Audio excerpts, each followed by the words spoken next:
бака жалбырак деген болот.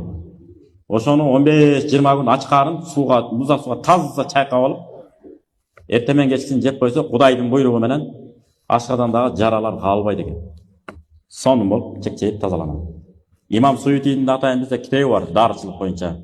Денені өткенде айттық па, ала басып кетсем не болады, бүдір-сүдір шықсам не болады, қолы қишайып баратқан адам не болады, бұты қишайып баратқан не болады. Бүт жазылған, мұны менен медицина илимин алектеніп билген, андан кейін ана арабчасы терең болған, екі илимди айқалыштырған адамдар пайдаланса боло турган кітап.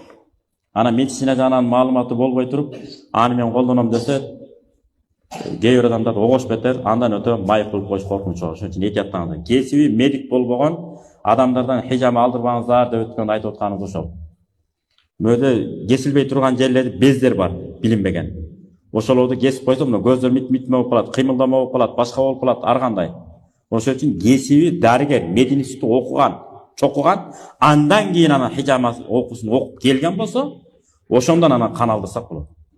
Ошолор тажрыйбалуу болот, билет, кантип хижама кылышты. Сахардан алса боло болбойбу, беркиндей оорудан алса боло болбойбу, бүт окуп чыгышат алар.